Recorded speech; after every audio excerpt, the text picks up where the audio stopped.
என்னோட main principal வாழ்க்கையில என்னவா இருந்தது தெரியுமா? எந்த ஒரு புது டெக்னாலஜி, புது விஷயம் வருதுன்னு நான் எங்கேயாவது பார்த்தேன், ஒரு மேகசின்ல படிக்கிறேன், இல்ல ஒரு மொபைல் போன் ப்ரௌஸ் பண்ணும்போது பாக்குறேன் அப்படின்னா, ஒரு நிமிஷம் அப்படியே நின்னுட்டு நான் யோசிப்பேன். இந்த டெக்னாலஜியை கத்துக்கிறதுனால, இந்த புது விஷயத்தை நான் தெரிஞ்சுக்கிறதுனால என் வாழ்க்கைக்கு ஏதாவது பெனிஃபிட் இருக்கா?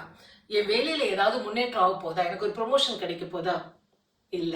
இல்ல அது என்ன சந்தோஷமாக்க போதா? என் வாழ்க்கையை பெட்டர் ஆக்க போகுதா? இல்ல அப்படிங்கறது ஆன்சரா இருந்தா, மை ஆன்சர் இஸ் நோ. அதை நான் கத்துக்க வேண்டிய அவசியம் இல்லை. எனக்கு திங்க் பண்றதுக்கு 1000 வேலைகள் இருக்கு. This was my opinion too. என்ன மாதிரி தான் நீங்க நிறைய பேர் இருப்பீங்கன்னு நினைக்கிறேன். ஏன்னா நம்ம குழந்தையா இருக்கும்போது we have all the time in the world. School kids, college ஸ்டூடெண்ட்ஸ்க்கு பார்த்தீங்கன்னா வேற என்னங்க வேலை? சமையல் நாங்க அம்மா அப்பா பண்ணிடுறோம், நாம பண்ணிடுறோம். அவங்களுக்கு சமைக்க வேண்டிய வேலை கிடையாது, சம்பாதிக்க வேண்டிய வேலை இல்லை, வீட்டு லோன் கட்ட வேண்டாம், எதை பத்தியும் கவலைப்பட வேண்டாம். அவங்களுக்கு இருக்கிற ஒரே வேலை படிக்கிறது மட்டும்தான்.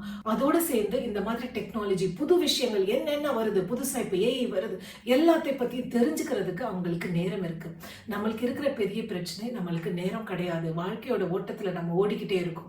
ஆனா இதுல என்ன பிரச்சனை ஆகுது அப்படின்னா, நம்ம குழந்தைகளுக்கும் நமக்கும் கேப் பெருசாயிட்டே போதுங்க. கொஞ்சம் கொஞ்சமா டெவலப் ஆச்சு. அது இப்ப ரொம்ப பெருசா போய்கிட்டு இருக்கு. ஆனா ஒரு குட் திங் என்னன்னா, என் வயசுல இருக்கிற எல்லாருமே, பேரண்ட்ஸா இருக்கிற எல்லாருமே நாங்க டெக்னாலஜிக்கல் அட்வான்டேஜ் முழுசா பார்த்தோம். டெக்னாலஜி க்ரோ ஆனதை நாங்க முழுசா பார்த்தோம். நான் சின்னதா இருக்கும்போது இப்படி சுத்துற போன் இருந்தது எங்க வீட்டுல. அந்த டயல் போன் இருக்கு இல்லையா, அதை சுத்தி இருக்கும். அப்புறம் பட்டன் அமுக்கிற போன் ஒன்று வந்தது. அதுக்கப்புறமா தான் கார்ட்லெஸ். நான் நடந்துகிட்டே போன் பேசுவேனாக்கும் அப்படின்ட்டு ஃப்ரெண்டோட மணிக்கணக்கா பேசிட்டு இருந்தோம்.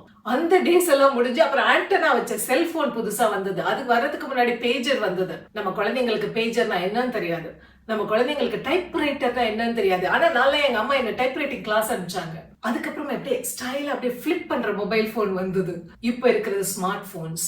இந்த மாதிரி டெக்னாலஜி முழுசா க்ரோ ஆனதை நாங்க பார்த்தோம். ஸ்கூல் டேஸ்ல வெப்சைட் டெவலப் பண்ணினோம். ஸ்டார்டிங் ஸ்டேஜ்ல வேலைக்கு போகும்போது மொபைல் ஆப்ஸ் நாங்க கிரியேட் பண்ணினோம். இந்த மாதிரி அந்த டெக்னாலஜி முழுசா க்ரோ ஆனதை பார்த்த ஜெனரேஷன் நாங்க.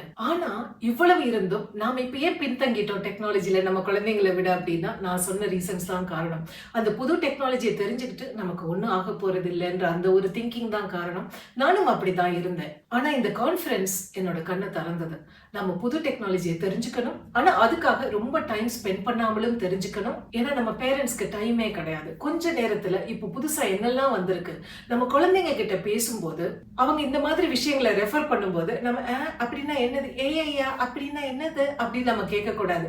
அது என்ன நமக்கு ஆல்ரெடி தெரியணும்.